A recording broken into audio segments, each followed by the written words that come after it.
Boa noite, que a graça e a paz do nosso Senhor esteja em cada coração. Estamos iniciando aqui mais uma noite de estudo bíblico. Hoje num horário diferenciado, já são 20 horas. Nossos horários são às 19 ou 19h30, dependendo de eventualidades. Mas hoje aqui, pelo fato de estarmos com alguns problemas técnicos, questão de energia elétrica, não deu para estar fazendo mais cedo, mas estamos começando aqui a nossa live, nosso estudo bíblico, continuação, já é o nosso terceiro dia de estudo bíblico com o tema escatologia. Escatologia, como foi ensinado na nossa primeira aula, é o estudo das últimas coisas, o estudo dos acontecimentos vindouros, as coisas que ainda estão para acontecer. E na nossa segunda aula, nós aprendemos sobre a segunda vinda de Cristo. A gente deu uma passada assim, bem por alto mesmo, bem resumida, sobre o assunto da segunda vinda de Cristo. E hoje nós estaremos dando início ao tema A Grande Tribulação. Hoje será a introdução do assunto, a Grande Tribulação, terceira aula. E na nossa quarta lição, nós estaremos aprofundando no assunto da Grande Tribulação. Então hoje será a introdução, porque o assunto, a Grande Tribulação, é um assunto muito extenso, muito grande, dentro da escatologia bíblica. E a gente não pode deixar passar nenhum ponto importante desta matéria. Então, repetindo, hoje, nosso estudo, nossa terceira aula de escatologia, estaremos estudando o tema A Grande Tribulação. Quero desejar uma boa noite a todos, que a paz e a graça do nosso Senhor Jesus Cristo estejam em cada coração. Não importem se eu não ficar olhando diretamente para o vídeo, é que aqui a gente tem que estar olhando para a apostila, tem que estar olhando para a Bíblia, para estar passando todo o estudo da melhor maneira possível. Amém? Qualquer coisa, desde já, peço desculpa a todos se em meio aqui ao estudo entrar algum áudio de música secular ou qualquer outro tipo de barulho, é porque estamos em uma comunidade.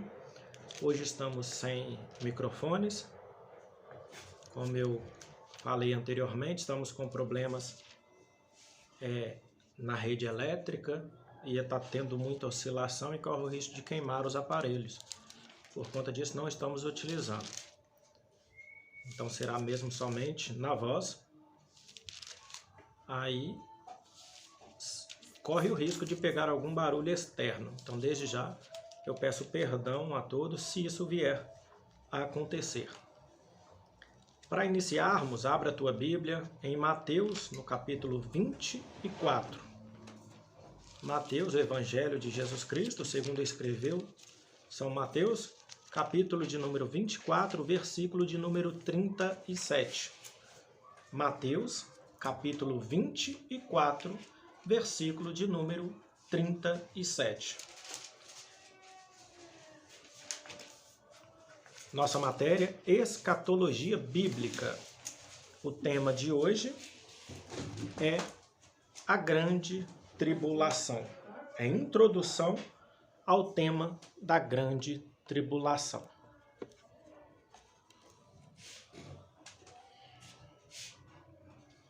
Mateus capítulo 24, versículo 37.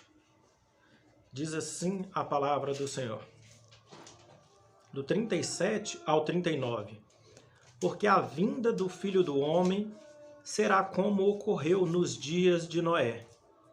Nos dias antes do dilúvio, o povo vivia comendo e bebendo, casando-se e se dando em casamento, até o dia em que Noé entrou na arca, e eles não perceberam nada, até que veio o dilúvio e arrastou a todos.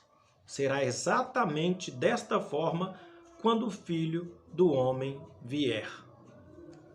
Aqui no texto, em Mateus capítulo 24, a palavra está dizendo que a volta de Cristo se dará da mesma maneira como aconteceu com o dilúvio, porque todas as pessoas ficaram zombando de Noé, ficaram escarnecendo Noé, porque não acreditaram nas palavras dele, dizendo que ele era louco. Como que poderia vir chuva sobre a terra em uma época onde ainda não havia caído chuva sobre a terra, vir água do céu e simplesmente inundar toda a terra ao ponto de destruí-la? E como que ele salvaria as pessoas com um barco, com a arca? E todos começaram a dizer que ele estava louco, e só perceberam que a loucura não estava em Noé, e sim neles, no momento em que veio o dilúvio. No momento em que a morte começou a tragar a maioria deles, e eles então, gritando por socorro, batendo na porta da arca, pedindo para que Noé abrisse. Mas a palavra do Senhor diz que o anjo do Senhor trancou a arca pelo lado de fora, porque Deus conhecia o coração de Noé e sabia que no momento que o povo gritasse pedindo socorro, ele abriria, porque ele era um homem piedoso. E pelo fato das pessoas não terem ouvido a palavra de Deus, não terem seguido os conselhos que Noé deu para que eles se arrependessem e entrassem com ele na arca, Deus então não permitiu que Noé abrisse as portas, trancando-as pelo lado de fora. Da mesma maneira se dará a segunda vinda de Cristo, no momento em que ninguém espera, no momento em que todas as pessoas estarão comendo, bebendo, festejando, celebrando, pensando que está tudo bem. E só perceberão que tudo já ocorreu no momento em que eles ficarem e a grande destruição começar a acontecer. Entendendo a grande tribulação, há muitas passagens na Bíblia, tanto no Antigo quanto no Novo Testamento, que mencionam uma época de terrível dificuldade, tal como nunca foi vista, nem nunca foi conhecido algo semelhante. É um tempo de catástrofes naturais, catástrofes provocadas pelo ser humano numa escala impressionante. O próprio Jesus pronuncia na passagem a qual nós lemos, de Mateus 24, 37. No momento em que diz que tudo ocorrerá semelhantemente como se deu no tempo de Noé. E o que seria essa grande tribulação? Com base na própria Bíblia, podemos definir grande tribulação como um período de aflição sem precedentes. Um período de aflição a qual não dá para enumerar, não dá para imaginar. E de alcance mundial, que é este período, introduzirá a volta de Cristo à Terra com grande glória. De fato, o retorno do Messias, do nosso Salvador, começará com a tribulação que virá em um tempo inesperado. A volta de Cristo se dará com o início da tribulação, essa grande tribulação assim dita. Quanto tempo durará a grande tribulação? É uma pergunta que às vezes muitas pessoas têm dúvida, se perguntam quanto tempo será essa grande tribulação. Segundo as Escrituras, o tempo de duração da tribulação será de 7 anos, considerado um período abreviado por causa dos eleitos. A própria palavra do Senhor diz isso. Os dias serão abreviados para que as pessoas, os eleitos, não se percam. Está no mesmo capítulo 24 de Mateus, no versículo 22, diz assim a palavra do Senhor. De fato, se a duração deste período não tivesse sido limitada, abreviada, ninguém sobreviveria, mas por causa dos escolhidos, a sua duração será limitada. Alguns estudiosos defendem que são 7 anos literais, 7 anos no nosso tempo, na contagem do tempo cronos, ou seja, o tempo humano. Já outros defendem que esses 7 anos são 7 anos do tempo kairos, ou kairos, que é o tempo de Deus. É diferente do tempo humano. A palavra do Senhor diz que para Deus um dia é como 1000 anos, e 1000 anos é como um dia. Então o tempo de Deus, ele é diferente do nosso tempo. Não dá para a gente calcular o tempo de Deus. Então alguns estudiosos acreditam que este tempo, esses 7 anos citados na Bíblia, são anos literais, no nosso tempo. Outros acreditam que são no tempo de Deus, que não são literais. Este período está dividido em 2 períodos de 3 anos e meio cada um. O período de 7 anos da Grande Tribulação está dividido em 2 outros períodos de 3 anos e meio cada um. Perceba a expressão um tempo, tempos e metade de um tempo. Está lá em Daniel, capítulo 7, versículo 25. Vamos abrir aqui rapidamente. Daniel, capítulo 7, no versículo 25. Diz assim a palavra do Senhor: Ele falará palavras contra o Altíssimo e tentará oprimir os santos do Altíssimo. Tentará alterar as estações e as leis, e os santos lhe serão entregues por um tempo, tempos e metade de um tempo. Os santos serão entregues, aqui está falando do anticristo, os santos serão entregues nas mãos dele por um tempo, por tempos e metade de um tempo. Também no mesmo livro de Daniel, no capítulo 12, versículo de número 7, vai dizer assim: O homem vestido de linho que estava acima da água do rio levantou a mão direita e a mão esquerda para o céu e jurou por aquele que vive para sempre que elas durariam um tempo, tempos e meio tempo, e ocorrerão quando o poder do povo sagrado não for mais danificado. Todas estas coisas terminarão. Então, quando a palavra fala no livro de Daniel em tempos e metade de um tempo, está se referindo a tempo é 1 ano, tempos é 2 anos e metade de um tempo é meio ano.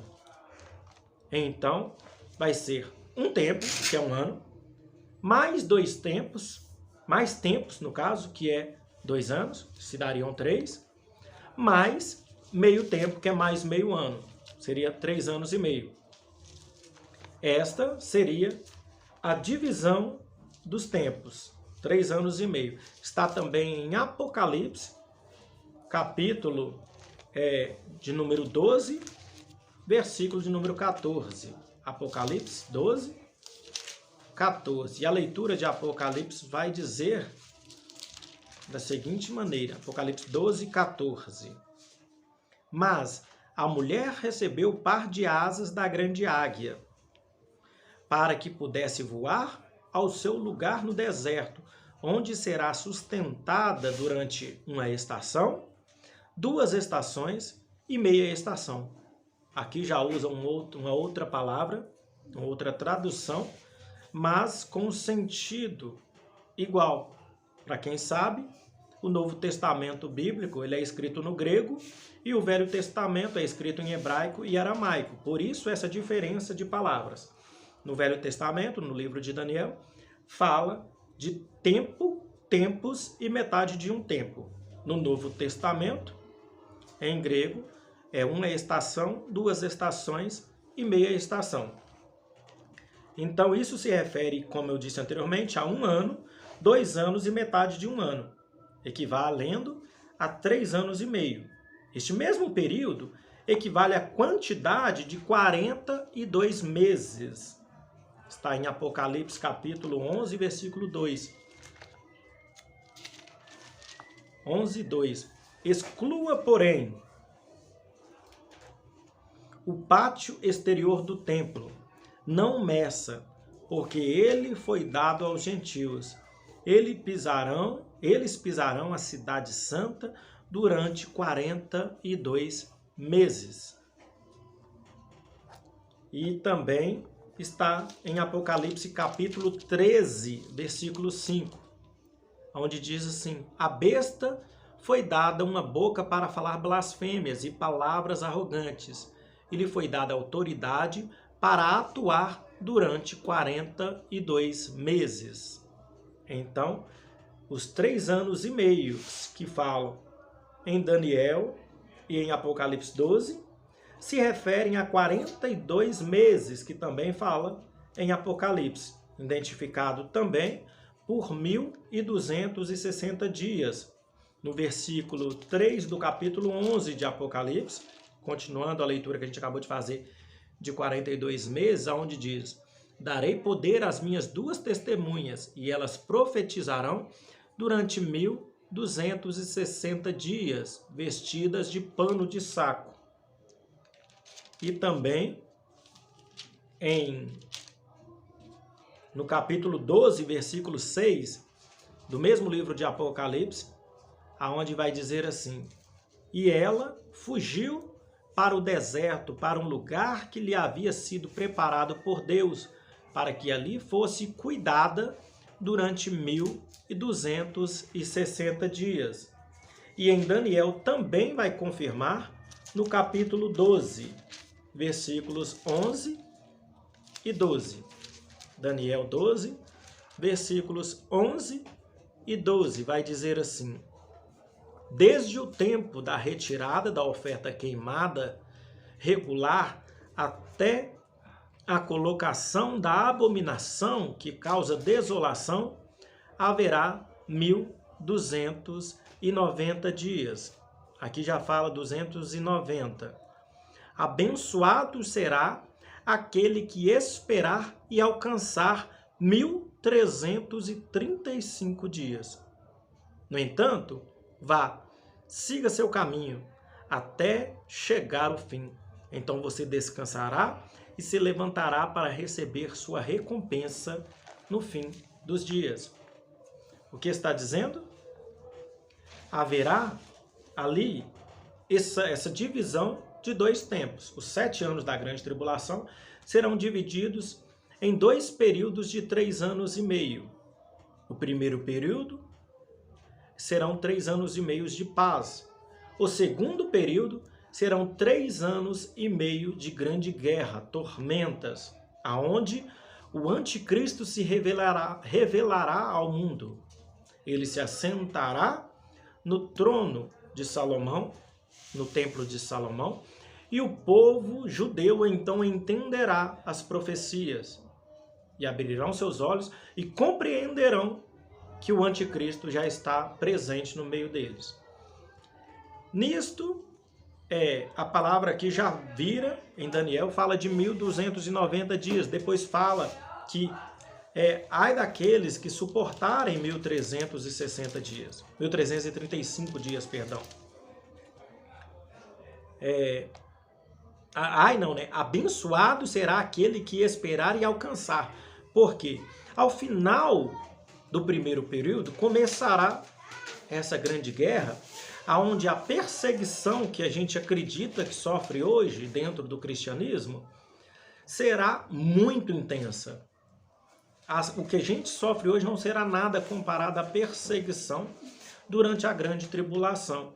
Então, a partir do término do primeiro período, quando se iniciar o segundo período, então se alguém suportar um menor tempo que seja, essa pessoa será muito abençoada. E ao que suportar até o final, a palavra diz, no fim dos dias, ele receberá a sua recompensa. Ele será então salvo pelo Senhor. Qual será a situação da igreja na grande tribulação? Sabe-se pela Bíblia que a igreja será arrebatada. Porém, aqui começam as divisões estabelecidas pelos estudiosos. Eu falei ao início aqui de sons que poderia acontecer. Nós estamos em uma comunidade, casas próximas, e hoje aqui está complicado. Nós estamos sem microfone por conta de problemas elétricos e o som exterior está muito alto. Peço perdão desde já. Mas continuando. Sabe-se pela Bíblia que a igreja será arrebatada. Isso é indiscutível. Porém, começam algumas divisões estabelecidas pelos estudiosos. Quais seriam essas divisões? Algumas pessoas creem que o arrebatamento da igreja vai acontecer antes da grande tribulação. Algumas pessoas creem que o arrebatamento será antes da grande tribulação. Outras pessoas creem que o arrebatamento será durante a grande tribulação. E há uma terceira linha de pessoas que acreditam que o arrebatamento será depois da grande tribulação. E isso nós aprenderemos na próxima lição com detalhes. Hoje, como eu falei, será a introdução da grande tribulação. Mas na próxima aula, já fiquem atentos, na próxima sexta-feira, a gente vai estudar mais a fundo sobre essas três divisões, esses três pensamentos do arrebatamento, se será antes, durante ou depois da grande tribulação. Como termina a grande tribulação? Após a grande tribulação, Cristo voltará em glória e reinará por 1000 anos. Este tempo é conhecido como milênio. Aqui também, os estudiosos se dividem em 3 posições. A grande tribulação, os estudiosos dividem em 3 pensamentos, que é o pré-tribulacionista, o mid-tribulacionista e o pós-tribulacionista. E também o milênio, os estudiosos se dividem também em 3 pensamentos, 3 linhas diferentes.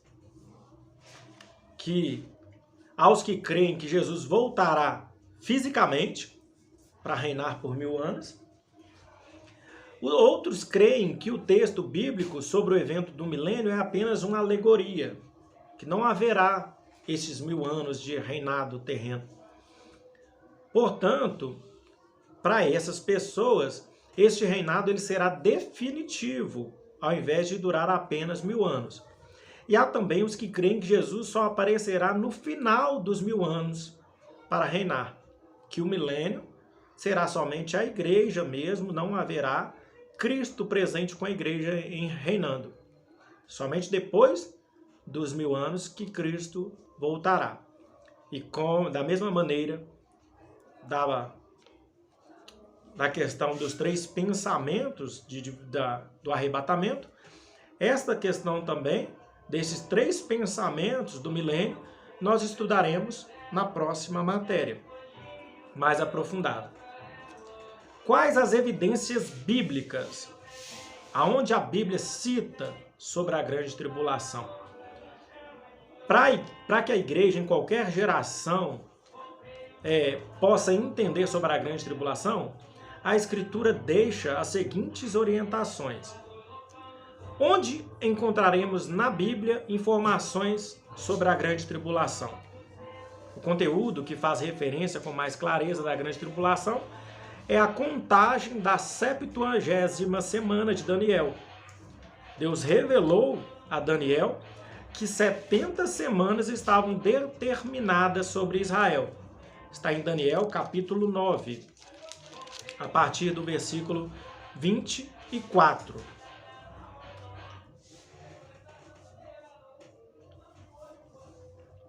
Daniel capítulo 9, versículo de número 24. 9:4? Daniel, capítulo 9, versículo de número 24. 24. Está dizendo desta maneira: 70 semanas foram decretadas para seu povo e para sua cidade sagrada, para dar fim à transgressão, dar cabo do pecado, perdoar a iniquidade, trazer a justiça eterna, selar a visão e o profeta, e ungir o lugar especialmente sagrado. Vou ler novamente. 70 semanas foram decretadas para seu povo, Israel, e para sua cidade sagrada, Jerusalém, para dar fim à transgressão, dar cabo do pecado, perdoar a iniquidade, trazer justiça eterna. Selar é o mesmo que fechar. Selar a visão e o profeta. E ungir o lugar especialmente sagrado, que é o lugar santíssimo.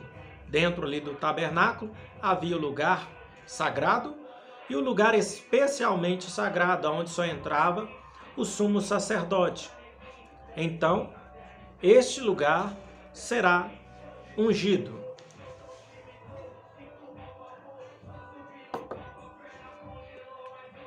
Não há como definir precisamente o tempo de duração de cada semana.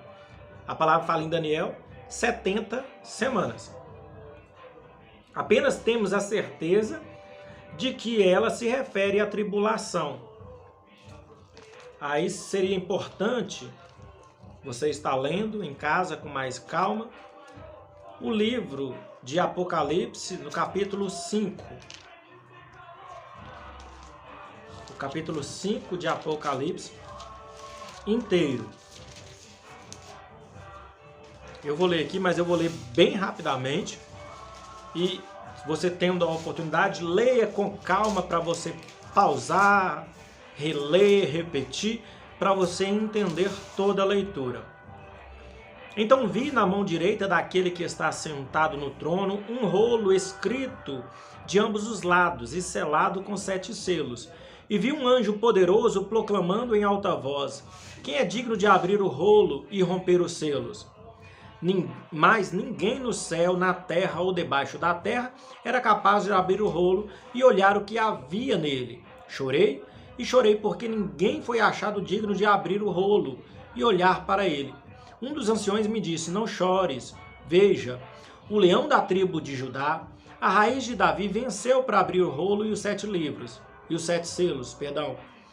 Então eu vi um cordeiro que parecia ter sido morto, em pé, junto do trono e dos 4 seres viventes, um círculo dos anciões, e ele possuía 7 chifres e 7 olhos, que são o espírito séptuplo de Deus enviado a toda a terra. Ele se aproximou e pegou o rolo da mão direita daquele que está sentado no trono. Ao tomá-lo, os 4 seres viventes e os 24 anciões prostraram-se diante do cordeiro. Cada um deles tinha uma harpa e taças de ouro cheias de incenso, que são as orações do povo de Deus. E eles cantavam um novo cântico: tu és digno de receber o rolo e quebrar seus selos, pois fostes morto, e com preço do teu sangue compraste para Deus pessoas de toda tribo, língua, nação e povo. Tu fizeste deles um reino para ser governado por Deus, sacerdote para lhe servirem, e eles reinarão sobre a terra. Então olhei e vi o som de um grande número de anjos, milhares e milhares, milhões e milhões. Todos eles estavam em volta do trono, bem como os seres viventes e os anciões, e cantavam em alta voz: digno é o cordeiro que foi morto de receber poder, riqueza, sabedoria, força, honra, glória e louvor. E ouvi todas as criaturas no céu, na terra, debaixo da terra e no mar, sim, tudo o que neles há, dizerem: aquele que está sentado no trono e ao cordeiro pertence o louvor, a honra, a glória e o poder para todo sempre. Os 4 seres viventes disseram: Amém. E os anciões prostraram-se e o adoraram. Este texto aqui de Apocalipse 5 é interessante porque ele enquadra dentro do que a gente aprendeu nas aulas passadas. Quando eu mencionei sobre o fato de pessoas que leem o livro de Apocalipse sem ter conhecimento de nenhum outro livro da Bíblia. Tem muitas pessoas que querem aprofundar no Apocalipse, querem aprofundar nas revelações que Deus deu a João, mas não conhecem quem é o Deus que ele serve, não conhecem a história de Jesus Cristo, não conhecem os feitos de Jesus, os feitos dos apóstolos, e quando começam a ler Apocalipse, começam a enlouquecer, começam a ficarem perturbados em sua mente porque não compreendem. E Apocalipse é um livro que a gente tem que ler e procurar interpretação. Porque se você ler e levar ao sentido literal do que você está lendo, muitas coisas você não vai compreender.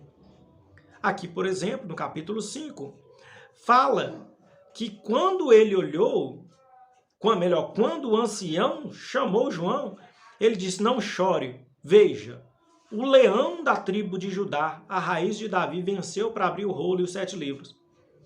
Na hora que ele fala com João, ele fala que havia ali um leão, um animal forte, que reina sobre todas as criaturas selvagens, no topo da cadeia alimentar. Ele fala de um leão. No momento que João olha, no versículo 6, isso no versículo 5, no versículo 6, quando João olha, ele não vê um leão, ele vê um cordeiro. E este cordeiro parecia ter sido morto. E ele estava em pé, junto do trono, e dos 4 seres viventes no círculo dos anciões.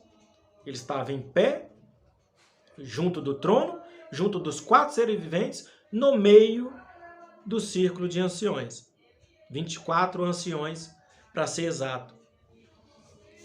E então, a gente observa, ele fala de um leão. Quando ele olha, ele vê um cordeiro.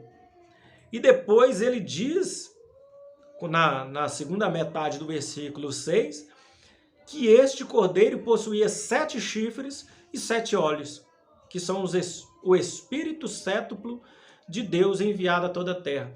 Então, se a gente ler e levar no sentido literal e começar a imaginar, primeira coisa que vai acontecer, a gente vai começar a imaginar Deus como um monstro, Jesus Cristo como um monstro. Imagina, um cordeiro que tem 7 olhos, 7 chifres, e você olha e fala assim: gente, como é que pode? Isso parece mais um bicho maligno, né? Um bicho cruel.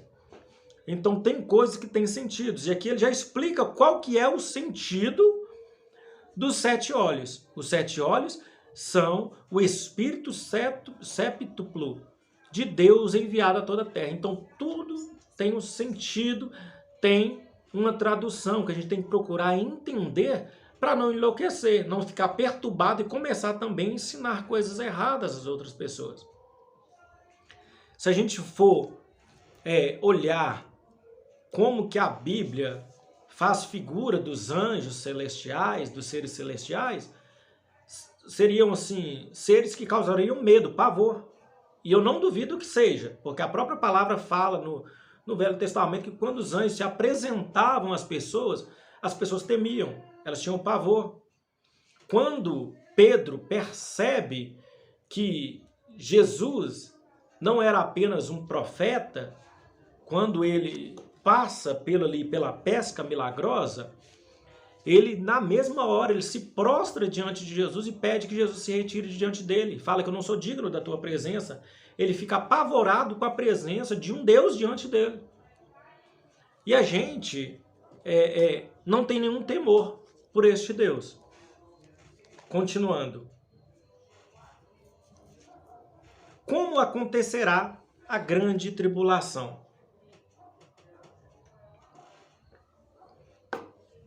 Na primeira metade da tribulação, ou nos conhecidos primeiros 3 anos e meio, haverá paz, pois ocorrerá a aliança entre Israel e o anticristo.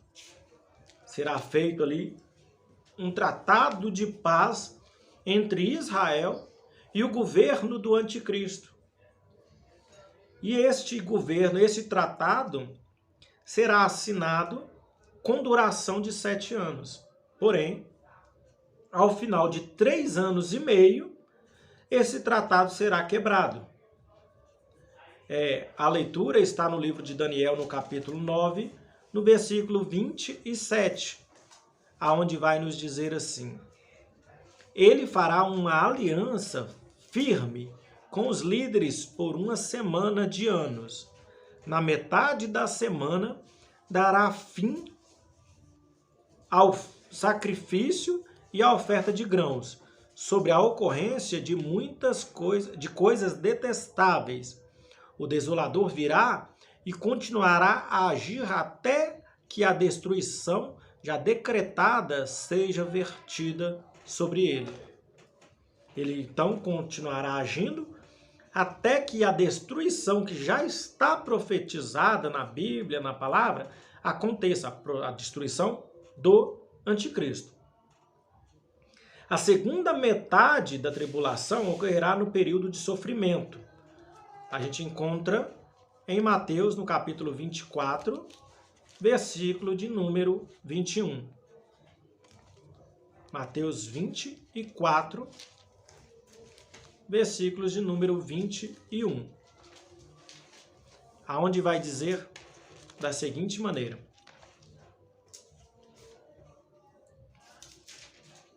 porque haverá dificuldades enormes, como nunca houve desde o princípio do mundo até agora, e nunca mais acontecerá algo parecido com isso. Então, haverá coisas como nunca houve até os dias de hoje. A Daniel, capítulo 12, versículo 1, vai dizer: quando este tempo chegar, Miguel, o grande príncipe, defensor do seu povo, se levantará, e este será um tempo de aflição sem paralelo entre o momento em que eles se tornarem uma nação e este momento. Neste tempo, seu povo será libertado, todos os que tiverem o nome escrito no livro. Apocalipse capítulo 7, versículo 13 e 14, vai dizer: um dos anciões me perguntou: essas pessoas vestidas de branco, quem são e de onde vêm? Senhor, respondi, o Senhor é quem sabe. Então ele me disse: essas são as pessoas que vieram da grande perseguição. Elas lavaram suas roupas e as alvejaram no sangue do Cordeiro. Por isso, estão diante do trono de Deus. Capítulo 11, versículo 2 de Apocalipse. Exclua, porém, o pátio exterior do templo, não meça, porque ele foi dado aos gentios. Eles pisarão a cidade santa durante 42 meses. Capítulo 12, versículos 6 e 14. E ela fugiu para o deserto, para o lugar que lhe havia sido preparado por Deus, para que ali fosse cuidada durante 1260 dias. Versículo 14. Mas a mulher recebeu o par de asas da grande águia para que pudesse voar ao seu lugar no deserto, onde será sustentada durante 1 estação, 2 estações e meia estação, fora da presença da serpente. Capítulo 13, versículo 1. Vi uma besta que saía do mar, com 10 chifres e 7 cabeças. Sobre seus chifres havia 10 coroas reais, e sobre suas cabeças nomes blasfemos.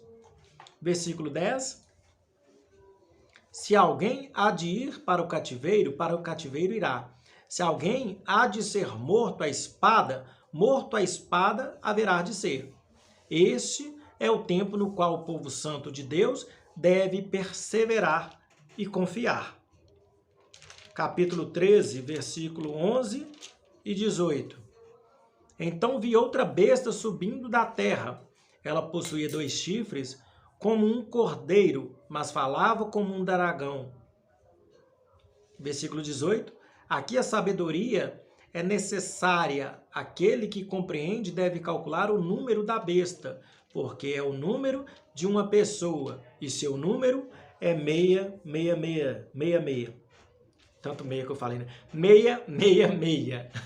666. Exatamente, 666, 666. Continuando. Os detalhes sobre tudo isso que nós acabamos de ler, essas referências, nós também aprenderemos mais na próxima lição. Pois bem, como eu falei, hoje o estudo é somente uma introdução ao período da Grande Tribulação. Resumida e objetivamente, nós estudamos sobre a Grande Tribulação e vimos seu significado. Vimos seu tempo de duração, sua base bíblica, o que acontecerá neste período e como termina. Porém, não vimos com riqueza de detalhes exatamente, porque neste momento precisamos ter informações introdutórias. Aí você na tua casa pega as referências bíblicas. Nós estamos, esse vídeo que está online no Facebook, vai estar indo para o Instagram. No Instagram nós vamos colocar lá todas as referências bíblicas na descrição. Você acesse lá o Instagram, a página do Ministério Comunidade Cristã Ministrando Asas, e pegue todas as referências e leia. Vai vendo o vídeo e vai lendo, vendo o vídeo e vai lendo com calma, para você compreender a introdução, para na próxima aula a gente entrar realmente no assunto da Grande Tribulação e poder aprofundar nele. Então, não esquecendo que é introdução, porém, a nossa introdução é toda com base bíblica. Então, não precisa preocupar, porque não estamos e nem vamos ensinar nada da nossa própria cabeça. A próxima lição ela será dedicada aos detalhes dos acontecimentos da Grande Tribulação. Só deixando aqui uma observação, há uma vertente de estudos conhecida como dispensacionalista que defende que as 70 semanas iniciaram com a volta de Neemias e a reconstrução dos muros de Jerusalém. Está em Daniel 9, 25 e Neemias 2, capítulo do 1 ao 8. Vamos ler aqui a passagem de Daniel. A passagem de Neemias conta como que foi a reconstrução. Daniel capítulo 9, versículo 25, vai nos dizer da seguinte maneira.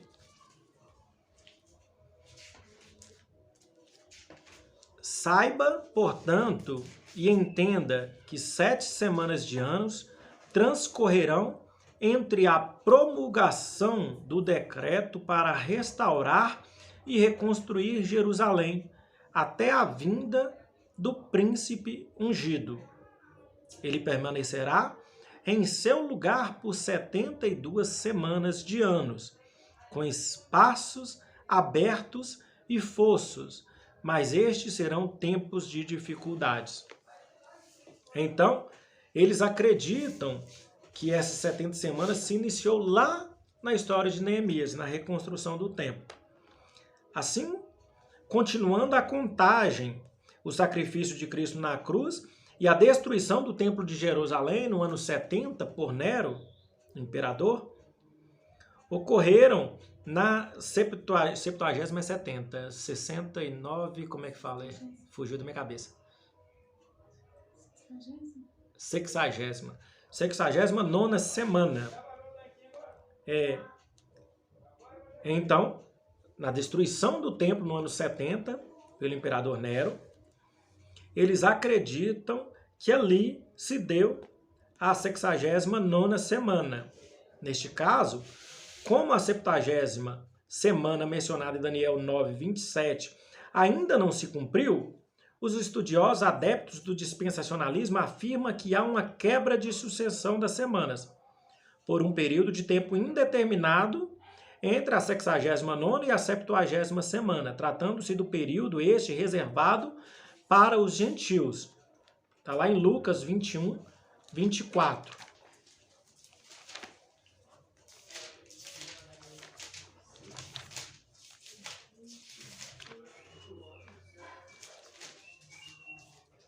Lucas quê? 21, 24. Lucas capítulo 21, versículo 24.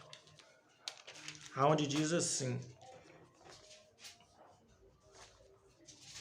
alguns cairão ao fio da espada, outros serão levados a todas as nações dos gentios, e Jerusalém será pisada pelos gentios até que a era deles chegue ao fim.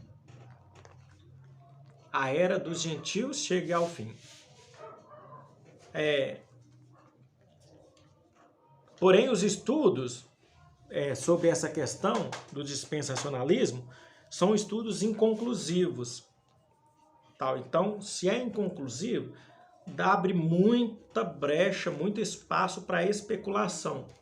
Então, a gente prefere não seguir este pensamento de dispensacionalista. Mas, entrando aqui nessa passagem de Lucas, capítulo 11 não, né? Eu li, foi Lucas 21. Na época eu estou aberto Daniel 11, eu falei Lucas 11. Lucas 21, versículo 24, aqui fala que Jerusalém será pisada pelos gentios. Será dominada pelos gentios até que a era deles chegue ao fim. Tem uma passagem que vai nos dizer também que Deus, ele tem ciúmes de Israel, dos judeus. E que, por conta dos judeus terem negado a Cristo, terem abandonado o Senhor da salvação, ele decidiu estender essa salvação aos gentios. E para punir os judeus. Porém, esses judeus chegará um momento que eles se arrependerão. E a passagem fala que ai daqueles que pecam, daqueles que andam em transgressão, em iniquidade, quando os judeus se arrependerem. Porque a salvação era para ser deles, somente deles. Ela foi estendida aos gentios porque eles negaram Jesus. Mas no momento em que eles se arrependerem, o que será daqueles que não tinham direito anteriormente da salvação, mas que hoje foram enxertados na videira por misericórdia, porque os donos reais da promessa não aceitaram, rejeitaram a promessa. Então, que fiquemos com essa reflexão para a gente observar como que é o nosso proceder diário, como que é o nosso agir diante dos homens e diante de Deus. Não esquecendo de uma frase que diz assim: o seu relacionamento com Deus vai depender de como é o teu relacionamento com os homens. Se você não ama o seu irmão que você vê, como pode dizer que ama a Deus a quem você não vê? Fique na graça e na paz do nosso Senhor Jesus Cristo e até a próxima sexta-feira com mais um estudo de escatologia na nossa 4ª aula sobre a grande tribulação, onde a gente vai realmente dar uma aprofundada no assunto. Que Deus abençoe.